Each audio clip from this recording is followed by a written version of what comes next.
Join us today on Let's Talk About It panel. We have Kulture Baker and Merra Fallins-Pryor. How you doing today? Hey, we're good. How you doing? I'm doing good. Thank y'all so much for being here. We definitely appreciate it. Let's get into it, right? Okay. Glorilla's sister, Victoria Woods, she went on social media. She talked about how Glorilla does not support her family and that their parents are still on financial support.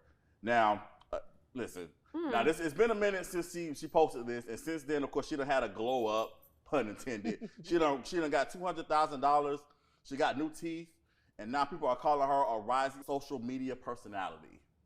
But anyway, I wanted to talk about this because it poses a question. Are you financially obligated to support your family? Right? So let's talk about that real quick. We're going to start with our guest who has only been here for the first time. Start with Ms. Merra. What you think about that? I feel like it's definitely a situation that you have to think about very hard. Whenever you're in a position that you are great, you are, financially stable, and you're going somewhere with your life, you want everyone to make it, especially your family, especially the ones that have been beside you all that time and just seeing all those trials and errors. I just think that when it comes to it, that should be your decision, not it should be expected from the beginning from them.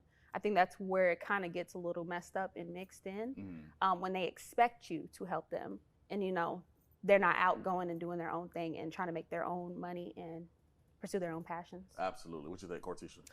It's not their obligation to go back to their families and say, okay, I did this and I'm going to give you all this money and stuff like that. No, we all have the same 24 hours. So they should have put in some work as well.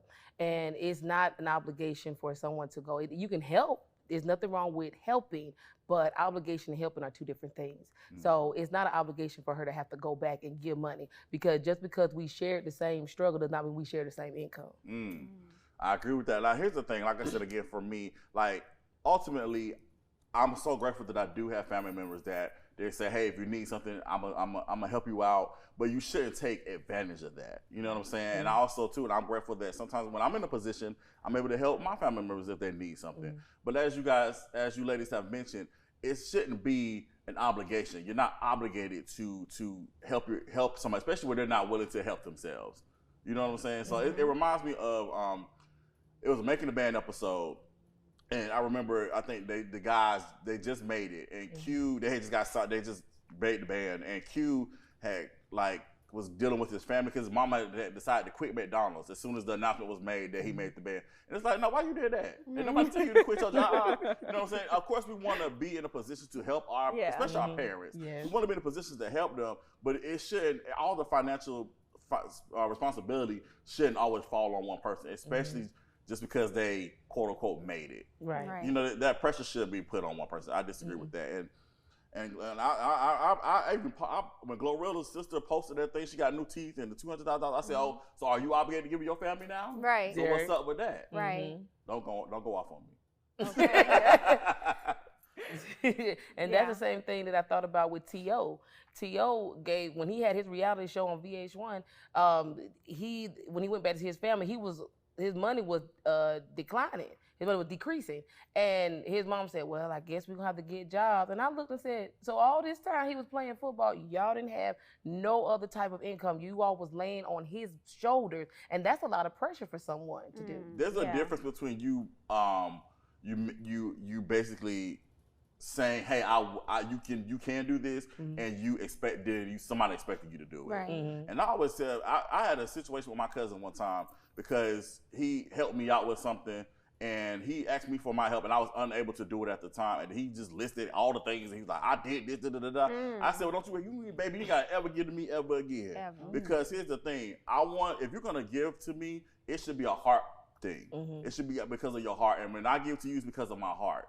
Right. If you don't feel led by your heart, don't do it. Right. And that's as simple as that. It is very simple. And the thing is, with that, it's like they did it in knowing that, okay, this person's going to be obligated to me because I helped them out. So now they owe me. So you didn't help this person out out of the kindness of your heart. You did it because you wanted it. You only did it because you know that they're going to have to, you feel like they're going to have to owe you because you helped them. There's a hidden motive. Right. Yeah, absolutely. I also want to add in, I'm sorry. Go ahead. Just more so, these are also there are family members that are out there that are asking you because you made it and you got all this money, but they were never there with you through that struggle, through you grinding, the late nights, things like that.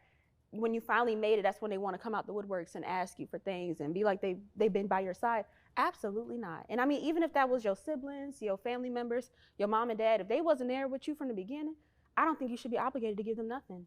Now, it is different on everybody's situation. Like, say me, for instance, hey, I ain't made it just yet, but baby, I'm getting there. But absolutely, my mom and my family members and the ones that are by me, they have helped me every step of the way. And if I needed anything, they were always there. So I would always make sure, like, you know, they good. But I think in that situation with Glorilla and her sister, were you there with her all them late nights? And she did comment on that. She did say, you wasn't there with me when I was trying to figure it out and all those things. So I mean, you know, we all grown, they all grown as well. You got to learn how to figure it out on your own, go and, you know, pursue your own passions and things like that. Don't try to, you know, be on your sister's back. Right. Absolutely. Well, just thank God for supportive family members. And we they give because it's a heart thing. Yeah. Right. Absolutely. So awesome. Well, I thank y'all so much for being here. Definitely thank y'all for sharing your opinions. And of course. Thank you for just what you do. Of course. Thank you so much for having us. No problem. All right, y'all, keep it locked. The Curtis family is in the building, but first, Johnny Gill is here. Keep it locked. This is The Culture.